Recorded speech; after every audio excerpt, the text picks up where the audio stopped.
말씀은 앞에서 4절부터 6절에서 사도 바울이 강조한 내용을 반복하는 듯 보입니다. 하지만 이 내용은 그냥 반복하는 것이 아니라 반복해서 기도하는 겁니다. 그만큼 중요하기 때문에 바울은 계속해서 이들에게 편지를 보내는 그 가운데도 기도하고 있음을 그가 말하고 있습니다. 우리는 보통 삶과 기도를 이렇게 분리해서 보는 경향도 있습니다. 그래서 따로 특별히 구별해서 기도하는 시간을 갖기도 합니다. 집중해서 기도하거나 무언가 특별한 이유로 기도하는 것은 매우 중요합니다. 하지만 바울이 지금 이 편지를 보내는 그 편지를 쓰고 있는 그것 자체도 기도한다라고 하는 표현을 사용하므로 단순히 이것이 자신의 어떠한 생각이나 또 경험을 바탕으로 한 이러한 내용들이 아니라 기도함으로 성령께서 가르쳐 주시고 또 성령께서 인도하시는 그런 내용의 하나님의 뜻이 담긴 말씀임을 강조합니다. 그래서 우리가 따로 특별히 기도하기도 하지만 우리의 일상이나 또 내가 하는 일들 속에서 얼마든지 우리가 기도할 수 있고 기도하는 마음으로 또한 일할 수 있음을 우리가 생각해 볼 수 있습니다. 오늘 말씀 가운데 특별히 9절에 있는 말씀, 하나님의 뜻을 아는 것으로 채우기를 원하신다라는 것을 밝히고 있는데, 하나님의 뜻을 아는 것으로 번역된 이 단어는 하나님의 뜻을 아는 지식입니다. 하나님의 뜻을 아는 것과 지식이 무슨 관련이 있을까? 그래서 이 하나님의 뜻을 아는 지식을 채워가기 위해서, 지식이 충만하기 위해서 필요한 것이 우리 개혁성경이나 개정성경은 모든 신령한 지혜와 총명으로 설명을 해요. 모든 신령한 지혜와 총명, 이것이 있어야 하나님의 뜻을 아는 지식이 잘한다라는 설명이겠죠. 이것을 좀 아쉬운데 헬라어 성경에서 바로 보면 성령이 주시는 모든 지혜와 이해력입니다. 모든 신령한이라고 이 번역된 이 단어가 성령이 주시는 모든 지혜와 이해력으로 번역을 해야 합니다.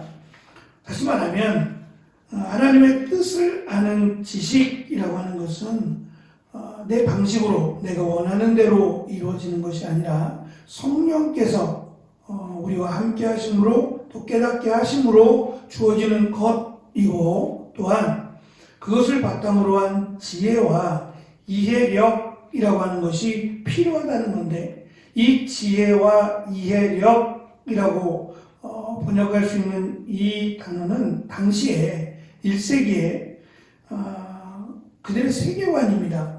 그러니까 지혜 또는 지식이라는 것에 관심이 많았거든요. 특히 이제 철학자들 같은 경우는 추상적인, 그러니까 눈에 보여지는 것들은 제한적이다. 언젠가는 사라지고 변한다. 그러나 보이지 않는 것들은 이 절대적인 진리를 안고 있다. 그래서 눈에 보여지는 것보다 보이지 않는 것, 변하지 않고 영원한 것들을 찾아서 이게 조용히 또는 세상과 합류하지 않으면서 그것을 찾기 위해서 애썼는데요. 그것을 찾는 방법, 그러니까 절대적 진리를 찾는 방법을 지혜와 이해력으로 생각을 했습니다. 이 이해력이라고 하는 것은 갑자기 생겨나는 게 아닙니다. 쌓여진 지식과 경험을 통해서 경험을 바탕으로 생성되는 것이 이해력인데, 그러다 보니까 다양한 경험을, 또 다양한 지식이나 또 다양한 생각들을 필요로 했습니다. 다시 말하면 하나님의 뜻을 알기 위해서는 하나님께서 주시는 지혜가 필요하고, 또 한 가지는 특별히 구약 성경을 통해서 수천 년 동안 하나님이 행하신 하나님의 역사를 아는 것이 하나님의 뜻을 알아갈 수 있는 방법이라고 하는 겁니다. 그래서 구약 성경에 기록된 하나님의 말씀을 통해서 하나님을 알고 그 하나님의 뜻이 무엇인지를 분별할 수 있어야 된다. 그리고 성령께서, 하나님께서 주시는 지혜가 있어야 한다. 이라는 것을 사도 바울은 강조합니다. 성령께서 주시는 하나님의 뜻에 대한 통찰은 매우 중요합니다. 하지만 그것만이 목적이 아닙니다. 그러니까 하나님의 뜻을 아는 것이 끝이 아니라 아는 것에서 출발해서 그 아는 것을 삶으로 살아내야 한다라는 것을 강조하는데, 그것이 주의 뜻에 합당하게 행한다라는 설명입니다. 하나님의 뜻을 알았으면 그 하나님의 뜻에 합당한 삶을 살아야 한다, 합당하게 행한다라는 것을 강조하는데요. 에베소서 4장 1절에 보면 주 안에서 갇힌 내가 너희를 권하노니 너희가 부르심을 입은 부름에 합당하게 행하라고 말합니다. 하나님께서 우리를 부르신 그 부르심으로 끝나는 게 아니라 부르심의 목적이 있다는 겁니다. 그것은 하나님의 뜻에 맞게끔 사용하기 위해서 부른 겁니다. 주인이 종을 부를 때는 심심해서 부르지 않습니다. 물론 나쁜 주인은 종들을 모욕하고 종들을 마치 짐승들이나 이런 거 부리듯이 하기도 하겠지만, 정상적인, 그리고 정말 종을 무시하지 않는 주인이라면 종을 부를 때 주인의 뜻이 있어요.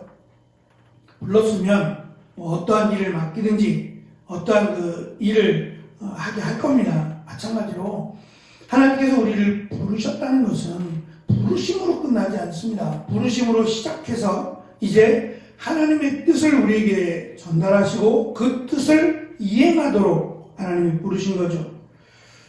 거룩한 성도로 골로새 성도들을 삼으신 그 은혜에 합당한 삶을 살 것을 바울은 강조하고, 그것이 범사에 하나님을 기쁘시게 하고 모든 선한 일에 열매를 맺는 것이라고 강조합니다. 어쩌면 이것이 바울이 강조하는 이 복음을 전하면서 이 복음을 받은 자가 해야 될 가장 중요한 목적과 이유라고 할 수 있을 겁니다. 하나님의 뜻을 아는 것은 하나님을 아는 지식이 자란다는 것과 연관이 있습니다. 그러니까 하나님의 뜻은 하나가 아니라 계속해서 주어질 텐데, 그 뜻이 처음 예수님을 믿을 때, 그리고 점점점 예수님을 믿고 살아갈 때가 달라질 수 있다는 거죠. 그래서 하나님의 뜻을 아는 것 자체가 계속 하나님을 아는 지식이 자라가서 하나님의 뜻을 분별할 수 있어야 된다는 것을 강조합니다. 나의 지식이나 나의 경험으로 하나님의 뜻을 알 수 없으며 또 이해할 수 없다는 것을 강조하므로 겸손하게 오직 성령님의 도우심을 구하며 늘 기도해야 한다라는 것을 바울은 강조합니다. 가끔씩 지나다니다 보면 제7일 안식일 예수 재림 교회 성도들이겠죠. 그들이 대부분 이제 혼자가 아니라 둘 또는 세 분 정도 나와서 이렇게 가판대를 세워놓고, 늘 거의 대부분이 그런 것 같아요. 가판대를 세워놓고 그 가판대 옆에 서 있어요. 대부분의 한국 교회는 전도를 한다 그러면 전도지를 나눠주고 또는 간단한 선물들을 나눠주면서 예수 믿고 구원 받으세요 라고 하는 짧은 복음을 전하죠. 그런데 그들은 지나가는 사람에게 말을 걸지 않아요. 오히려 자기들끼리 이야기를 해요. 자기들끼리 이야기를 하고 저게 무슨 전도인가? 저게 왜 나와 있는 거지? 라고 하는 생각을 갖게 만듭니다. 그래서 이상하다라고 하는 관심을 갖는데 어저께 지나가다가 그 가판대에 놓여진 옛날에는 파수대라고 써 있었는데 그 파수대라고 하는 큰 이름은 작게 아주 작게 아마 맨 위쪽이나 어디로 사라진 것 같아요. 그리고는 큰 타이틀이 바뀌었는데 그 타이틀을 좀 자전거를 세워놓고 유심히 봤어요. 무슨 책을 저렇게 무료로 나눠주나 얇은 책인데 그 책의 제목들을 보니까 이렇게 돼 있더라고요. 당신도 행복할 수 있습니다. 꼭 결혼해야 하나? 행복한 재혼. 무슨 생각이 드세요? 그냥 지나가다가 그 책자를 보고 사람들이 붙들지 않으니까 내가 과연 행복하지 않다면, 요즘 내가 너무 힘들고 행복하지 않다면 관심을 가질 만하겠다.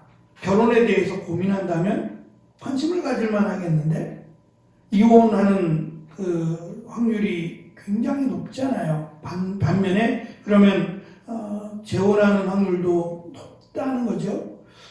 재혼하는 사람들이 많은데 고민은 다시 행복할 수 있을까? 재혼해서 다시 행복한 결혼의 삶을 살 수 있을까? 라고 하는 고민을 가질 게 당연해요. 그러니까 시대적인 것을 반영해서 찾아오도록 만드는 거예요. 우리는 찾아가는데 이들의 전도 방식은 물론 이것만은 아닙니다. 여러 가지 다양한 방법으로 접근을 하겠지만 사람을 서서 세워서 붙들고 하는 방식이 아니라 그들로 하여금 관심을 갖고 찾아오게 하는 방식이었어요.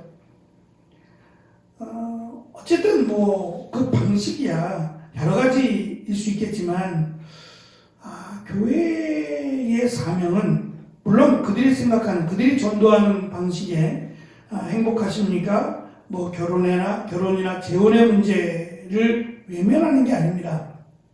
교회의 사명은 세상으로부터의 행복이 아닙니다.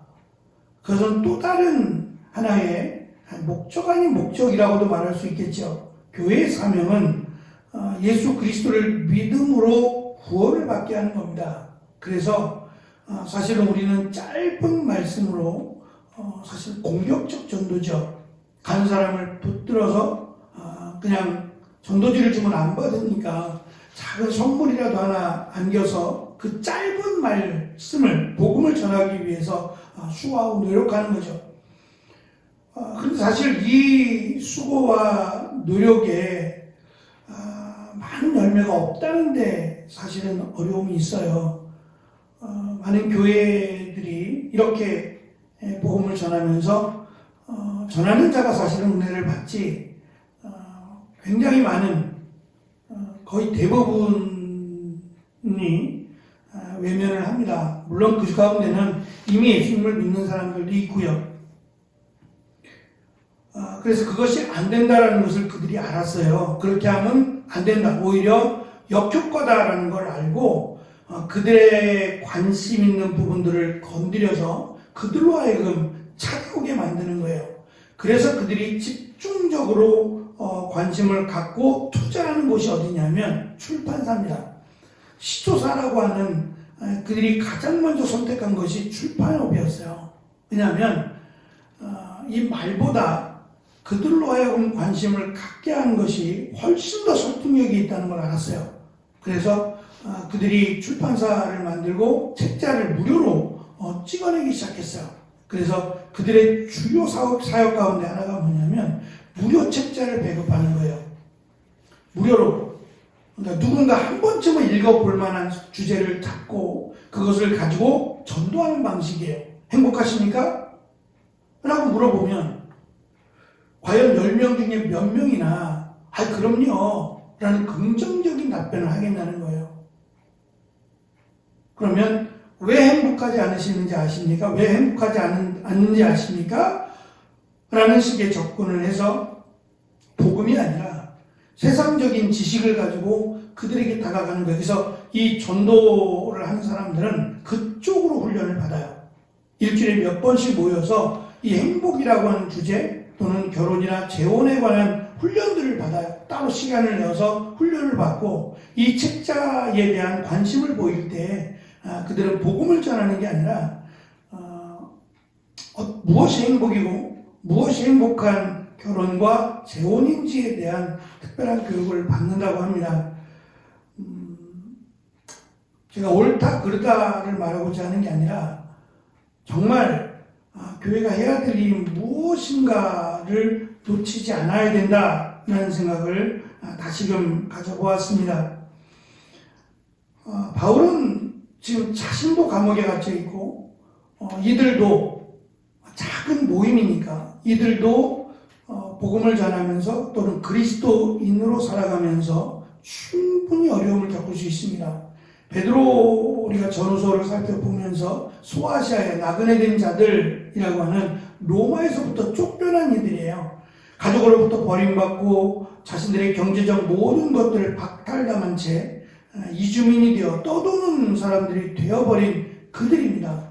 얼마나 절망감에 있었을까요? 그러나 절망감에 있지 말고 오히려 더 적극적으로 하나님을 바라보라고 하는 것이 베드로의 가르침이었습니다. 바울도 마찬가지로 이들이 장차 받을 고난이나 어려움은 지금 것과 비교했을 때 훨씬 더 강할 겁니다. 이 거짓 가르침에서 바로 세워지지 않으면 앞으로 다가올 이 고난과 핍박을 이겨내기 어렵죠. 조그마한 핍박이나 환난 가운데 쉽게 넘어질 거예요. 복음으로 세워지지 않으면, 말씀으로 세워지지 않으면 결코 그리스도인으로 살아갈 수 없습니다. 그것을 하나님의 뜻을 분별하지 못한다라는 설명을 한 겁니다. 하나님의 뜻을 알기 위해서는 반드시 성령의 도우심을 받아야 하고 또 하나님의 역사라고 할 수 있는 하나님의 가르침, 하나님의 뜻이 담긴 성경을 알아야 됩니다. 구약 성경을 알고 하나님의 뜻을 분별할 수 있는 힘을 키워야 합니다. 그래서 지금 나를 향하신 하나님의 뜻이 무엇인지를 분별해서 성장에 나아가기를 바울은 원하고 이 일에 바울은 기도하고 있고 또 이 말씀을 받는 골로새 교회 성도들도 함께 기도하면서 이 부르신 그 하나님의 뜻에 합당하게 믿음의 삶을 살 것을 권면하고 있습니다. 한 주간 하나님이 주신 귀한 은혜가 우리 가운데 있고 또 그 은혜에 합당한 삶을 살아내리라 생각합니다. 한 주간도 은혜롭게 잘 마무리하시고 거룩한 주일을 기대와 소망으로 맞이하는 귀한 은혜가 우리 가운데 있기를 축원합니다. 기도하겠습니다.